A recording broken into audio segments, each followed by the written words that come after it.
नमस्कार। आप देख रहे हैं स्पेशल कवरेज न्यूज। मैं हूं शिव कुमार, मेरे साथ हैं संजय सर। संजय सर का बहुत बहुत स्वागत, बहुत बहुत अभिनंदन। दरअसल आप एक तरफा लड़ाई लड़ो, किसी पार्टी को तोड़ दो, किसी का बना बनाया घर तोड़ दो, किसी को बर्बाद कर दो, ऊपर वाला तो सबको देखता है। अगर वो आंख मूंद लेता तो फिर यहां तो कोई किसी को समझता ही नहीं। वो बात अलहदा है कि ऊपर वाला कभी कभी देर से आंख खोलता है, कभी जल्दी खोल लेता है।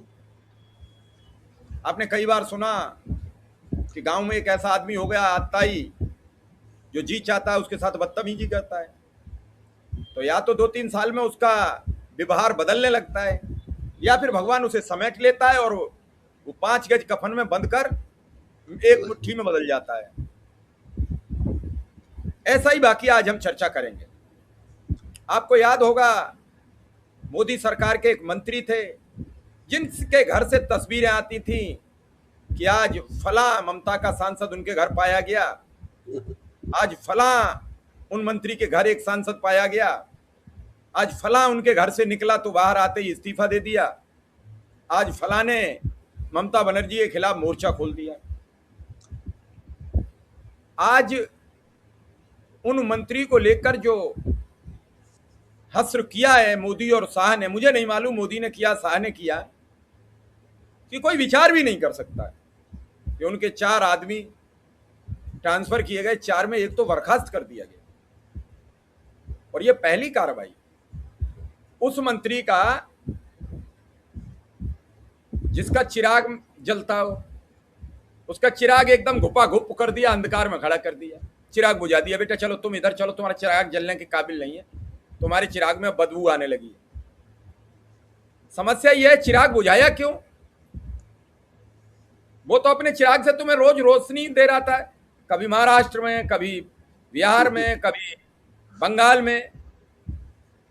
और अभी जो तुमने उसका चिराग बुझाया है और यादव संवर्ग नाराज हो गया, तो उत्तर प्रदेश में आपका चिराग बुझ जाएगा। संजय सर, क्या है पूरा मामला? बड़ा दिलचस्प है, या मतलब दिलचस्प तो नहीं है, उलझा हुआ है। समझ में नहीं आ रहा कि क्या है, क्या मामला होगा। क्योंकि मांग तो चल रही है कि हरदीप पुरी जैसे मंत्री को हटाया जाए, और हरदीप पुरी का मामला सबको पता है, धर्मेंद्र प्रधान को हटाया जाए। तो मंत्री को हटाने की बजाय मंत्री को हटाया नहीं जा रहा है और सबको दिखाई दे रहा है। उधर अयोध्या में चंदा चोरी वाला मामला था, तो साफ साफ दिखाई दे रहा है कि संघ के लोगों को बचा लिया गया। और पहले से भी कहा जा रहा था कि बड़ी मछलियों को छोड़कर छोटी मछलियों को निशाना साधा जा रहा है, संघ के लोगों को बचा लिया गया।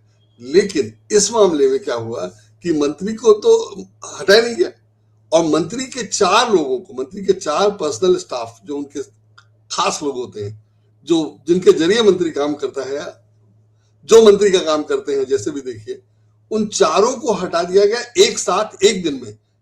माने, और इसकी खबर भी नहीं दी गई, खबर भी नहीं लगने दी गई, अखबारों में खबर नहीं छपी, और लोगों को पता भी नहीं था। मतलब इंडियन एक्सप्रेस में 3 तारीख को ये आदेश जारी हुआ और 3 तारीख को ये सब हुआ। अखबार में खबर छपी, माने सोमवार को उसकी चर्चा हुई, और 7 तारीख को ये इंडियन एक्सप्रेस में खबर छपी, और 8 को उसका फॉलो अप आया।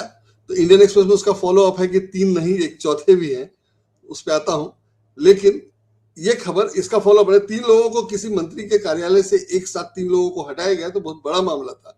और मंत्री के खिलाफ कोई कार्रवाई नहीं, कोई शिकायत नहीं, कोई सूचना नहीं, कोई चर्चा नहीं, कोई जानकारी नहीं।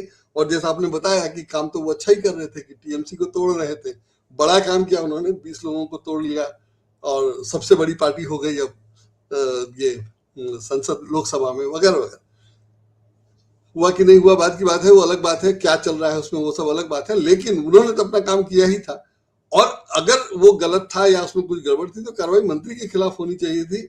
लेकिन जाहिर है वो मंत्री के काम नहीं था, काम तो वो भाजपा का कर रहे थे। जो भी हो, मंत्री के घर में या मंत्री के बंगले में बैठकर, मंत्री के पद पर रहकर, और सरकारी वेतन दिलवाकर उनसे लोगों का करवा रहे थे। तो पता नहीं क्या हुआ, लेकिन खबर नहीं छपी, वो बड़ी बात है। और अगले दिन जब टेलीग्राफ में खबर छपी तो उसके साथ ये भी बताया गया कि न सिर्फ इन 4 लोगों को हटाया गया है, भाजपा अध्यक्ष जो जम्मू गए हुए थे और जिनको वहां अपना तीर्थ करना था, पूजा भी करने गए थे, उनको समय से पहले बुला लिया गया है कि कोई बहुत जरूरी मीटिंग है।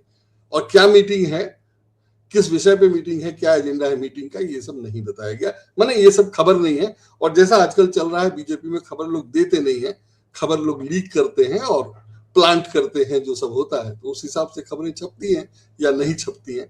तो ये सब हुआ, तो इसमें इसकी बड़ी चर्चा है और कांग्रेस ने सवाल किया कि भाई कैसा हुआ। और मोदी सरकार में पहली बार तो हुआ ही है कि किसी मंत्री का एक साथ, मंत्री के 4 लोगों को एक साथ हटा दिया जाए। पहले भी ऐसा हुआ सुना नहीं जाता है। मतलब अगर कुछ गड़बड़ है और मंत्री के लोगों ने किया है तो वही है जैसे कि चंपत लाल को रहने दिया गया और उनके साथ के लोगों को हटा दिया गया। चंपत राय, सॉरी, चंपत लाल नहीं, चंपत राय। तो चंपत राय की कोई गलती नहीं मानी गई, कोषाध्यक्ष भी नहीं मान रहे हैं, कोषाध्यक्ष ने कह दिया कि मैं तो देख ही नहीं रहा था। तो जाहिर है उन्होंने चंपत राय पर जिम्मेदारी छोड़ी थी और उन्होंने कहा कि चंपत राय ने अपने ड्राइवर पर भरोसा किया, वो गलती की वगैरह वगैरह। लेकिन वो चंपत राय को दोषी नहीं मान रहे, जिम्मेदार नहीं मान रहे। मेरा मानना है कि अगर मैंने जिम्मेदारी ली या मुझे किसी ने दी तो मैं या तो मना कर दूंगा कि नहीं भाई मैं नहीं देख सकता, या अगर मेरे ऊपर है तो मैं उसको ठीक से करूंगा। ये नहीं हो सकता कि मैंने तो अपने ड्राइवर को दे दिया या अपने भाई को दे दिया और जो गड़बड़ी कही उसने की, मैंने भाई से करवाया। अगर मैं अपनी जिम्मेदारी किसी को दूंगा और उसको रोकूंगा नहीं तो जाहिर है वो यही समझेगा कि उसको कमाने के लिए लगाया गया है वगैरह वगैरह। तो खैर वो अलग मुद्दा है। लेकिन यहां भी वही हुआ कि आरएसएस माने जो टॉप पे है, मंत्री जो हैं उनके खिलाफ कार्रवाई नहीं होकर के उनके लोगों को भी हुई। लेकिन जो लोग हैं वो भी आरएसएस वगैरह के जुड़े हुए हैं, आरएसएस के लोग हैं। माने 3 मंत्री तो उसमें, 3 लोग तो उसमें सरकारी हैं जिनको उनके मूल कैडर में प्रशासनिक कारणों से उनके वापस मूल कैडर में भेज दिया गया। एक इंडियन रेवेन्यू सर्विस मतलब भारतीय राजस्व सेवा के अधिकारी हैं, दूसरे सरकारी अधिकारी थे, और एक को बर्खास्त कर दिया गया। बर्खास्त कर दिया गया मतलब कार्यकाल लगभग खत्म होने वाला था या उनकी नौकरी पूरी होने वाली थी, कुछ इस तरह था, या एक्सटेंशन के बाद वो चल रहे थे इसलिए कुछ था। लेकिन वो सरकारी नौकरी थी, उतना डिटेल में मैंने देखा नहीं। लेकिन हाँ, 1-2 लोगों को शंट किया गया है, मतलब उनको ट्रांसफर किया गया है, खराब जगह पे भेज दिया गया मंत्री के कार्यालय, और 2 लोगों की नौकरी गई है। जिसमें चौथे की खबर जो कल अखबार में छपी, पहले 3 लोगों की छपी थी, चौथे की खबर कल अखबार में जो छपी वो ये था कि वो सरकार पॉलिटिकल इंडिविजुअल है। माने मंत्रियों के यहाँ पहले भी होता था कि हर मंत्री के साथ 1-2 लोग जो सरकारी आदमी नहीं होते थे, पॉलिटिकल लोग होते थे, वो मंत्री के ओएसडी और पीएस वगैरह रहते थे। 1-2 से ज्यादा भी होते हैं शायद। लेकिन ये उनको उस कैटेगरी में नियुक्ति हुई थी उनकी, और उनकी नियुक्ति के बाद उनको बर्खास्त कर दिया गया। तो ये माने जो सरकारी नौकरी में नहीं था उनको मंत्री के निजी सबसे करीबी और सबसे पुराने उनके मित्र माने आदमी कहे जा रहे हैं, और उनको भी हटा दिया गया है। तो जाहिर है कि मामला कुछ बहुत गंभीर है जिसके बारे में बताया नहीं जा रहा है, और ये सब क्यों कैसे हुआ ये सब कुछ समझ में नहीं आ रहा है। या कम से कम इतनी पारदर्शिता तो होनी ही चाहिए कि जिस पॉलिटिकल आदमी को अपने नौकरी से निकाल दिया अचानक, मंत्री के साथ जो था, और मंत्री के मामले में कोई आरोप नहीं पता, तो ये तो बताया जाए ना कि उनको किस लिए हटाएगा। भाई आपने रखा था तो ठीक है, किसी ने पूछा नहीं आपसे, रखा था तो आपने बताया नहीं कि किस लिए रखा, क्यों रख रहे हैं वगैरह वगैरह। लेकिन जब निकाला तो बता तो दीजिए कि क्या हुआ। तो वो सब बीजेपी की सरकार में होता नहीं है, तो वो सब नहीं बताया गया है। तो पूरा मामला इस तरह से दिलचस्प है कि माने और ये खास बात इसमें यह भी है कि केंद्रीय पर्यावरण, वन और जलवायु परिवर्तन मंत्री है वो। तो जहां से शुरुआत हो रही है जलवायु का मामला जो है, जो भारतीय जनता पार्टी या राष्ट्रीय स्वयंसेवक संघ के जलवायु का मामला भी इसमें दिखाई दे रहा है कि वहां से शुरुआत हो रही है। और मंत्रालय भी, मतलब अव्वल तो अमित शाह सब कर रहे थे, गृह मंत्री थे, वो सब कर रहे थे, करते ही रहते थे, वही चाणक्य कहे जा रहे थे। लेकिन इस बार इनको आगे किया गया, और ये खबर है कि ये भूपेंद्र यादव जो है सो अमित शाह के करीबी हैं या अमित शाह के आदमी हैं वगैरह वगैरह, इस तरह से भी खबर छपी है। और ये अखबारों में ये भी छापा जा रहा है कि छपा है, मतलब टेलीग्राफ में खबर है, फोटो है, जिसमें ये कहा जा रहा है कि वो प्रधानमंत्री का जो अभियान है माँ के लिए पेड़ लगाएं, उसमें वो उस अभियान के तहत अमित शाह पेड़ लगा रहे हैं और ये उनके साथ खड़े हैं, पर्यावरण मंत्री उनके साथ खड़े हैं, गृह मंत्री पेड़ लगा रहे हैं। तो ये सब हो रहा है, तो मुझे लगता है कि ये सब दिलचस्प है। और जो ये चौथे व्यक्ति जो है सिद्धार्थ यादव हैं, और उनको 3 को तो बता दिया मैंने, चौथे सिद्धार्थ यादव हैं जिनके बारे में खबर कल छपी, और वो आरएसएस से हैं। कांग्रेस ने मंत्रालय में इसको कहा है कि मंत्रालय में भारी सफाई हुई है, इस पर सवाल उठाए हैं, क्योंकि सफाई राम मंदिर की नहीं, केंद्रीय पर्यावरण, वन और जलवायु परिवर्तन मंत्री के कार्यालय में हुई है, और यह कोई झाड़ू लगाकर की गई सफाई नहीं है, ना ही वैसी जैसी अयोध्या में की गई थी। खबर के अनुसार केंद्रीय मंत्री के पीएस यानी प्राइवेट सेक्रेटरी, निजी सचिव और सहायक पीएस को बाहर कर दिया गया है। एक और अतिरिक्त पीए को नौकरी से निकाल दिया गया है। ये सब 3 जुलाई के आदेश के जरिए हुआ। खबर छपने के बाद कल सिर्फ टेलीग्राफ में, मतलब और इतने सारे अखबार हैं, इतना बड़ा मामला है, मोदी सरकार में पहली बार, केंद्र सरकार में पहली बार हुआ है, तो इसकी चर्चा और अखबारों में नहीं है। ये भी इस खबर के साथ जुड़ी हुई है, जबकि कांग्रेस इस पर सवाल पूछ रही है और सरकार को खुद ही स्पष्टीकरण देना चाहिए।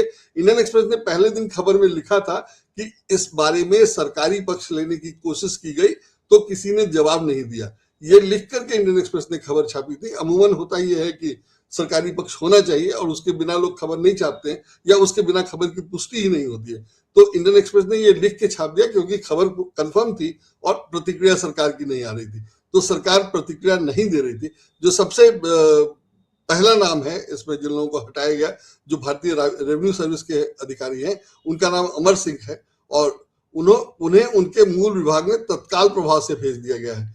और तृणमूल में तोड़फोड़ करने की मुख्य भूमिका निभा रहे केंद्रीय मंत्री के सहायकों को हटा दिया गया है, जबकि कई अन्य केंद्रीय मंत्रियों से इस्तीफा लेने की मांग और उसके पर्याप्त कारण हैं, उसके बावजूद उनका बाल भी बांका नहीं हुआ है। ये बीजेपी सरकार की कार्यशैली है, और कांग्रेस ने इस सफाई पर सवाल किया है, लेकिन अखबारों में पूरी तरह सन्नाटा है। मैंने कांग्रेस की खबर भी नहीं छपती है, तो वो भी खबर नहीं छपती है, वो भी नहीं छपी। बंगाल विधानसभा चुनाव के समय ये भूपेंद्र यादव भारतीय जनता पार्टी के मुख्य चुनाव प्रभारी थे, और बाद में दल बदल गया। तृणमूल कांग्रेस में तोड़फोड़ में महत्वपूर्ण भूमिका निभाई थी। टेलीग्राफ के अनुसार भूपेंद्र यादव का मंत्रालय मुख्य भूमिका निभाता है, क्योंकि ज्यादातर उद्योग, ये जो जल पर्यावरण मंत्रालय है वो सरकार में और वैसे भी बहुत महत्वपूर्ण भूमिका में है, क्योंकि ज्यादातर उद्योगों को प्लांट स्थापित करने के पहले पर्यावरण क्लियरेंस लेना होता है। तो आप समझ सकते हैं कि कितना महत्वपूर्ण मंत्रालय है, और सीबीआई ईडी का डर दिखा करके फिर वो जो किया जाता है वो तो हो ही रहा है। ऐसे मंत्री के सहायकों की सफाई छटाई सूत्रों के अनुसार प्रधानमंत्री कार्यालय के निर्देशों पर की गई है, ये भी खबर है। और जो हटाने का आदेश है उसकी कॉपी भी प्रधानमंत्री कार्यालय को भेजी गई है। तो प्रधानमंत्री कार्यालय से इतने महत्वपूर्ण मंत्री प्रधानमंत्री बनाते, तो प्रधान हटाया गया और उसके बाद उनके सहायकों के खिलाफ कार्रवाई। ये सब दिलचस्प है, और खबर जो सब छपी वो बड़ी दिलचस्प या चिंताजनक है, आप जो भी कहिए। यह इसलिए भी महत्वपूर्ण है कि भूपेंद्र यादव भाजपा के सबसे प्रमुख ओबीसी नेताओं में एक हैं, और संगठन संबंधी प्रमुख रणनीतिकारों में भी एक माने जाते हैं। टीएमसी में तोड़फोड़, पश्चिम बंगाल में राज्यसभा चुनाव की उपचुनाव की अचानक घोषणा, उस पर हम लोगों ने कल बात की है। उस असली तृणमूल के दावों के बीच एक केंद्रीय मंत्री के सहायकों को अचानक हटा दिया जाना और केंद्रीय मंत्रियों को हटाने की मांग पर कोई कार्रवाई न होना अपने आप में महत्वपूर्ण खबर है, और राजनीतिक चालों का या राजनीतिक कार्यशैली का एक अद्भुत नमूना है। लेकिन अखबारों में उसको फिर भी खबर नहीं मिल रही। द टेलीग्राफ ने इस खबर के साथ एक फोटो छापी है जिसका कैप्शन है, नई दिल्ली में एक वृक्षारोपण अभियान में अमित शाह के साथ भूपेंद्र यादव। खबर के अनुसार यह मोदी के एक पेड़ माँ के नाम अभियान का हिस्सा है। खबर कहती है कि पार्टी में यादव को आमतौर पर अमित शाह का भरोसेमंद माना जाता है। टेलीग्राफ ने सूत्रों के हवाले से लिखा है कि कुछ अन्य केंद्रीय मंत्रियों के कार्यालय में भी ऐसी कार्रवाई हो सकती है, क्योंकि प्रधानमंत्री अपने मंत्रिमंडल के विस्तृत ओवरऑल की तैयारी कर रहे हैं। दूसरी संभावना यह भी है कि प्रधानमंत्री पद छोड़ना नहीं चाहते हैं, और इस मामले में कोई भी गलती उनके झेलने लायक नहीं है। जो खबरें आ रही हैं, जो घटनाएं घट रही हैं, और सहयोगी जो सब कर रहे हैं, उसमें कहीं भी चूक होगा तो बाकी लोग भले उस नुकसान को बर्दाश्त कर सकते हैं, झेल सकते हैं, प्रधानमंत्री के लिए वो अलग तरह की मुसीबत लेके आएगा। इसलिए प्रधानमंत्री फिर से साफ सफाई करने के नाम पर कुछ समय लेने की कोशिश कर रहे हो, यह भी संभव है। तो वो समय आरएसएस के लोगों को हटाकर या आरएसएस के लोगों को बचाकर या क्या हो रहा है, कैसे हो रहा है, ये मीडिया का काम है, पत्रकारों का काम है कि ये सब बताएं। लेकिन जो पत्रकारिता का हाल कर दिया गया है, पत्रकारों को जिस तरह अलग अलग खेमों में बांट दिया गया है, उनके संसाधनों को जिस तरह से नियंत्रित किया गया है, उसमें अब इस तरह की खबरें नहीं आती हैं, वो एक अलग चिंता की बात है। अगर ये सारी चीजें जनता को पता हो तो जनता खुद अनुमान लगा सकती है कि चल क्या रहा होगा, और उस अनुमान के आधार पर वो वोट देती है। तो पहले तो जनता को अब चीजें बता नहीं रहे, पारदर्शिता नहीं, आरटीआई नहीं, और सबके बाद जो कर रहे हैं उसके बारे में नहीं, जो सवाल है उसका जवाब नहीं, और जब मंत्रियों पे आरोप लगता है तो उसका जवाब नहीं, और सबको छोड़ करके जिस अधिकारी को आप हटाते हैं उसका कारण नहीं बताते। तो जो कर रहे हैं मतलब वो बिल्कुल मनमानी, और वो जैसे खाला का घर होता है उसी तरह से देश चल रहा है कि जो मर्जी सो करेंगे। और प्रधानमंत्री ने वहां जाके कहा है कि 6 और 2 8 होता है और 1 और 7 8 होता है, पता नहीं, माने ये प्रधानमंत्री का स्तर है और ये प्रधानमंत्री की कार्यशैली है, दोनों चल रहा है। और 12 साल से हमारे देश के प्रधानमंत्री हैं, ये हम लोगों की महानता है, प्रधानमंत्री की तो है ही। महान होते तो इस्तीफा ऐसे और बर्खास्त तो होते नहीं। महान तो उन्होंने, गणित आपने उनका पढ़ लिया होगा, महान कितने, और एक वीडियो भी आपने देख लिया होगा जो देश को शर्मसार कर रहा है। महान तो इतने, कभी कभी अफसर उम्र का भी तकाजा होता है, वो मान नहीं रहे हैं। 75 साल के बाद तो पद सुखे छोड़ देना चाहिए। बिल्कुल बिल्कुल, और दूसरों के लिए उन्होंने यही नियम बनाया था, पता नहीं अपने लिए। वो सर नियम दूसरों के लिए बनाते हैं, खुद के लिए आज तक उन्होंने कोई नियम नहीं बताया। बिल्कुल बिल्कुल बिल्कुल। कानून नियम, कानून जो बनाते हैं वो मुस्लिम समाज के लिए बनाते हैं, नियम हिंदुओं के लिए बनाते हैं, और अपने लिए तो नियम तोड़ना बनाते हैं। नियम कब तोड़े, इस फिराक में रहते हैं। जैसे राम मंदिर पे नहीं बोलेंगे तो नहीं बोलेंगे, आप पूरा देश इकट्ठा हो जाओ, और इसके बाद भी इस देश के अंधभक्त हिंदू उन्हें वोट करेंगे। नहीं, इथेनॉल पे लगे हुए लोग बचाव करने में, माने कंपनियों से इन्होंने जबरन बचाव करवा लिया या कंपनियों से कहलवा लिया कि नए वाले में खराबी नहीं होगी, और कंपनियां ये नहीं कह रही हैं कि खराब होगी तो हम फ्री में रिपेयर करेंगे। अगर E20 के इस्तेमाल से गाड़ी खराब नहीं होनी है और आपने ठीक बना के दिया है, E20 बिल्कुल ठीक है, तो कहिए ना भाई कि गाड़ी खराब होगी तो हम बना के देंगे, तो वो नहीं कह रहे। और दूसरे माने वो वैज्ञानिक तथ्य है कि एथेनॉल पेट्रोल में मिलता ही नहीं है, जहां पानी होगा वहां वो अलग हो जाएगा, और ऐसे तमाम उदाहरण दिखाई दे रहे हैं। फिर भी कल अखबार में खबर छपी थी कि गडकरी और पुरी दोनों ने कहा कि एक उदाहरण दीजिए। सोशल मीडिया भरा पड़ा है उदाहरणों से, कितने ही लोगों को, कितने ही पत्रकारों, कितने ही यूट्यूबर की अपनी गाड़ी, अपनी कहानी लोग लिख रहे हैं, और उसके बाद गडकरी और ये दोनों कह रहे हैं कि आप बताइए, क्योंकि प्रधानमंत्री ने तय कर दिया है कि नहीं वही करेंगे तो वही करेंगे, वो सुनेंगे नहीं किसी की, और बाकी लोग उनके समर्थन में तमाम तर्क कुतर्क सब कुछ कर रहे हैं। ऐसे चल रहा है। कब तक चलेगा सर? ऐसे चलता रहेगा, जनता को कोई दिक्कत ही नहीं है तो चलता रहेगा। मैंने अब तक इलेक्शन में ही कुछ होगा जो होना है सो, और इलेक्शन तो वो जीत ही जाते हैं, जीत ही जाएंगे, उसमें कोई दिक्कत नहीं, ऐसे ही चलता रहेगा। और चलना भी चाहिए, जब वो जीते हैं तो फिर गलत जीते हैं ये कोई मान नहीं रहा है, जीत में कुछ गड़बड़ी है कोई मान नहीं रहा है। बंगाल जीत ही गए, रोज कुछ ना कुछ खबर आती है, लेकिन फैसला ऐसा कुछ नहीं होता है जिससे लगे कि हाँ जो हुआ वो गलत हुआ, ऐसा तो कुछ नहीं आ रहा है। तो इसलिए वो सब तो नहीं होना है कुछ, लेकिन जो कार्यशैली है वो रेखांकित करने लायक है, और वो दिलचस्प है कि आप हटाना मंत्री को था, आप मंत्री के प्राइवेट सेक्रेटरी को हटा रहे हैं और बता नहीं रहे हैं कि उन पर क्या आरोप था, मंत्री पर या उस प्राइवेट सेक्रेटरी पर। ये बड़ा दिलचस्प है। और हटा भी ऐसे वैसे नहीं रहे, सिर्फ तबादला नहीं हुआ, मतलब नीट के मामले में और सब मामले में देखा गया कि तबादले को ही सजा माना जा रहा है, और धर्मेंद्र प्रधान का मंत्रालय नहीं बदल रहे हैं, लेकिन यहाँ इनको नौकरी से बर्खास्त कर दिया गया और कारण नहीं बताया जा रहा है। तो ये तो मतलब मोदी जी ही कर सकते हैं, तो कोई दूसरा नहीं कर सकता, और उनके समर्थक ही इसको सही ठहरा सकते हैं। चलो सर, इंतजार करते हैं क्या है अगला कदम। तब तक देखते हैं क्या क्या और होता है। फिलहाल ये खबर दर्शकों के पास छोड़ते हैं और उनसे पूछते हैं, क्या सोचा था आपने कि भूपेंद्र यादव जैसे ताकतवर मंत्री का ये हश्र होगा? और जब उसका होगा तो धर्मेंद्र का क्यों नहीं? और धर्मेंद्र का नहीं हुआ तो हरदीप पुरी का क्यों नहीं? और हरदीप पुरी का नहीं हुआ तो वित्त मंत्री निर्मला सीतारमण का क्यों नहीं, जो कहती हैं प्याज नहीं खाऊंगी महंगी हो जाएगी? सवाल तो बहुत हैं, सवालों का जवाब जनता पूछेगी, मौका आने दो। अभी तो ज्ञानेश कुमार जी आपको बचा रहे हैं, एक दिन ज्ञानेश कुमार खुद के भी कपड़े फटते हुए पाएंगे। ये वक्त आना कब है इसका अभी नहीं कोई कह सकता है, लोग सवाल करेंगे। जनता जब उमड़ पड़ी और सिंहासन खाली करो नारा मार दिया तो फिर रुकेगा नहीं सिंहासन, सिंहासन फिर खाली करना पड़ेगा। तब तक आपकी अपनी मोनोपोली है, उसे चलाते रहिए। कैसे जीतोगे, क्या करोगे? क्योंकि जब से आपने और आपकी अदालत ने अनिल मसीह को सजा नहीं दी तब से सब बेलगाम हो गए। और अनिल मसीह को अगर सजा मिल जाती तो आज ये सबको हश्र देखने को नहीं मिलता। अब ऐसे ही बर्खास्त हो गए, क्योंकि जब तक उनके मुताबिक काम करोगे तब तक वो खुश। जिस दिन आपने कहा नहीं, उसी दिन कहेंगे बेटा चलो घर। चलिए, क्या इस स्टोरी से आपने सीखा और क्या समझा हमें कमेंट में बताएं। संजय सर आपका बहुत बहुत आभार, बहुत बहुत धन्यवाद।